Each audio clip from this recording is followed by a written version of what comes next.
Let's start with using of this pointers. This pointer किसी भी object को allow करते हैं कि वो अपने ही एड्रेस को एक्सेस कर सके। यानी एक ऑब्जेक्ट कैसे अपने एड्रेस का पता लगाता है, अपने अंदर मौजूद डेटा मेंबर्स और मेंबर फंक्शंस को एक्सेस कर सकता है दिस पॉइंटर के थ्रू। ये पॉइंटर ऑब्जेक्ट का हिस्सा नहीं होता है और ये जो है इसके डेटा मेंबर्स और फंक्शंस को इम्प्लिसिटली यानी बगैर किसी कोड रेफर करने के लिए इस्तेमाल किया जाता है। दिस एक कीवर्ड है, इसका इस्तेमाल यूं किया जाता है जैसे कि इस स्लाइड में नज़र आ रहा है, दिस एरो एक्स। अब एक्स अगर किसी ऑब्जेक्ट के अंदर मौजूद एक डेटा मेंबर है तो उसको यूं एक्सेस किया जा सकेगा। या दूसरा तरीका क्या है पॉइंटर्स यूज़ करने के बारे में आप जानते हैं, स्टैटिक दिस डॉट एक्स, इसकी मदद से भी इस ऑब्जेक्ट के डेटा मेंबर को एक्सेस किया जा सकता है और डेटा मेंबर्स को बल्कि मेंबर फंक्शंस को भी एक्सेस किया जा सकता है। नेक्स्ट स्लाइड में एक टेस्ट क्लास बनी हुई है। इस क्लास में इस चीज़ की जो है एग्जांपल दी गई है कि आपके पास एक कंस्ट्रक्टर है, एक प्रिंट का फंक्शन है, अब आप देखते हैं कि और एक डेटा मेंबर है। अब आप देखते हैं कि जब आप इसका मेन में ऑब्जेक्ट बनाते हैं और उस ऑब्जेक्ट के अंदर 12 पास करते हैं तो कंस्ट्रक्टर इसके वेरिएबल को 12 से इनिशियलाइज कर देता है एक्स को। अब जब प्रिंट का फंक्शन कॉल करते हैं इस ऑब्जेक्ट के लिए तो आप देखते हैं कि इसके अंदर 3 लाइनें हैं जो सी आउट कर रही हैं। पहली लाइन में सिर्फ एक्स प्रिंट हो रहा है, दूसरी में दिस एरो एक्स है और तीसरी में स्टैटिक दिस डॉट एक्स है। ये तीनों बेसिकली मेथड्स जो हैं ये एक्स की वैल्यू को प्रिंट करवाने के ही हैं।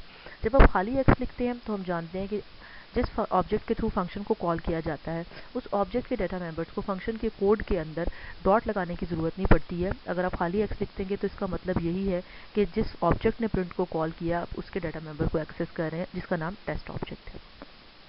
तो खाली एक्स इसकी वैल्यू 12 प्रिंट करा देगा और दिस एरो एक्स भी यही काम करेगा जबकि स्टैटिक दिस डॉट एक्स भी यही काम करेगा। तो ये पॉइंटर बेसिकली जो है ऑब्जेक्ट के एड्रेस और वहाँ पर मौजूद चीज़ों को जो रीच करने के लिए इस्तेमाल किया जाता है। नेक्स्ट स्लाइड में देखें तो इसका आउटपुट आपको दिखाया गया है।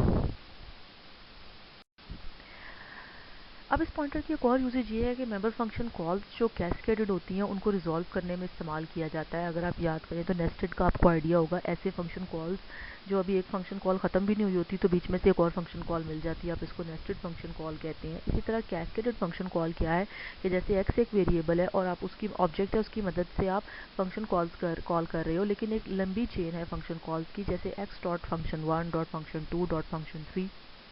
तो ये किस तरह जो है एग्जीक्यूट होती है इस चीज़ के लिए भी दिस पॉइंटर इस्तेमाल किया जाता है।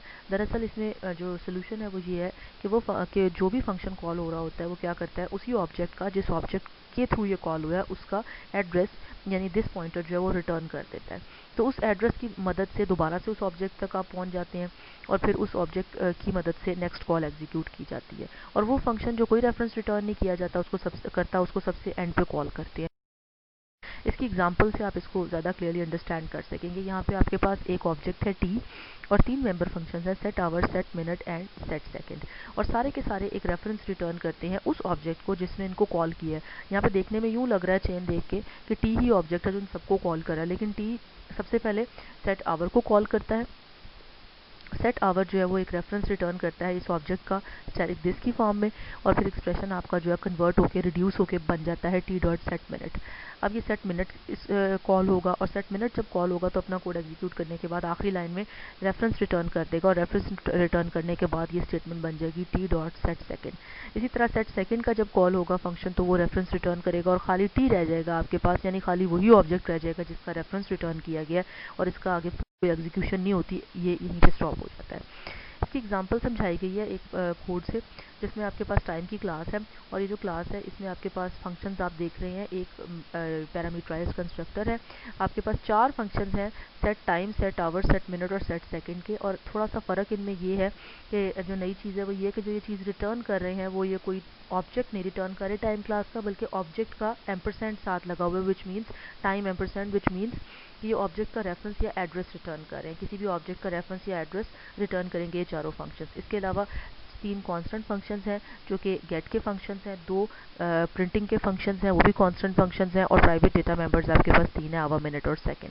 अब इसकी डिटेल्स देखते हैं। यहाँ पर आपके पास जो टाइम नाम का कंस्ट्रक्टर बना हुआ है वो 3 वेरिएबल्स आपसे इनपुट लेता है लेकिन अपनी बॉडी में कोई काम नहीं करता सिवाय एक सेट टाइम के फंक्शन को कॉल करने के, और उसको ये तीनों चीज़ें पास कर देता है। और सेट टाइम का फंक्शन अपनी बॉडी में क्या करता है वो भी कुछ नहीं करता है, वो भी तीनों चीज़ें अलग अलग से 3 डिफरेंट फंक्शंस को पास कर देता है कॉल करके, सेट आवर को, सेट मिनट को और सेट सेकंड को।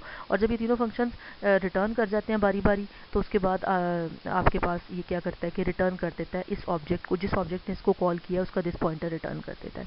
इसी तरह सेट आवर भी यही काम कर रहा है, सेट मिनट भी यही काम कर रहा है, और सेट सेकंड भी यही काम कर रहा है। यानी ये सब फंक्शंस जो सेट के हैं ये अपना काम करने के बाद एट द एंड रिटर्न कर देते हैं उस ऑब्जेक्ट का एड्रेस जिसने इनको कॉल किया है। अब हम देखते हैं कि गेट के फंक्शंस बने हुए हैं, यहाँ पे उनकी डिटेल्स लिखी हुई हैं। इसी तरह मिलिट्री टाइम प्रिंट करने की डिटेल्स बनी हुई हैं और स्टैंडर्ड टाइम प्रिंट करने की डिटेल्स बनी हुई हैं। अब हम अपना मेन देखते हैं, वहाँ टी नाम का एक ऑब्जेक्ट क्रिएट करते हैं।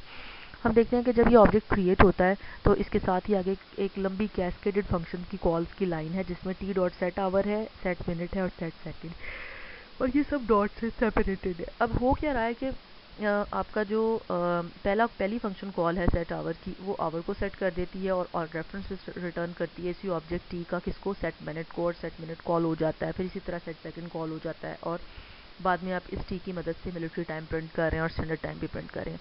अगर 126 लाइन नंबर देखें तो वहाँ पे टी डॉट सेट टाइम आप एक और तरीके से टाइम सेट कर रहे हैं, यानी अलग अलग फंक्शन कॉल नहीं कर रहे बल्कि सेट टाइम का फंक्शन कॉल कर रहे हैं। जैसे ही ऑब्जेक्ट क्रिएट हुआ, क्रिएट होने के बाद आपने सेट टाइम का फंक्शन कॉल किया। सेट टाइम के फंक्शन ने क्या किया कि 20 20 20 तीन वैल्यूज़ लेके गया और रिस्पेक्टिवली पहले आवर के फंक्शन को कॉल किया, फिर मिनट के और फिर सेकंड के, और उन फंक्शंस को कॉल होने के बाद, रिजॉल्व होने के बाद, जब इस ऑब्जेक्ट के तीनों वेरिएबल्स पॉपुलेट कर दिए उन तीनों अलग अलग फंक्शंस ने, तो जो रिटर्न की लाइन थी वो एग्जीक्यूट हुई और क्या वापस आया, इस ऑब्जेक्ट का रेफरेंस या दिस पॉइंटर के थ्रू वापस आ गया। और इस ऑब्जेक्ट ने फिर दोबारा से किसे कॉल किया, प्रिंट स्टैंडर्ड को। यहाँ पर एक जो चीज़ समझाई गई है वो ये है कि कैस्केडेड फंक्शन कॉल्स जो है उनमें प्रिंट स्टैंडर्ड जो है उसको सेट टाइम के बाद ही कॉल करना बनता है, क्योंकि प्रिंट स्टैंडर्ड कोई रेफरेंस रिटर्न नहीं करता।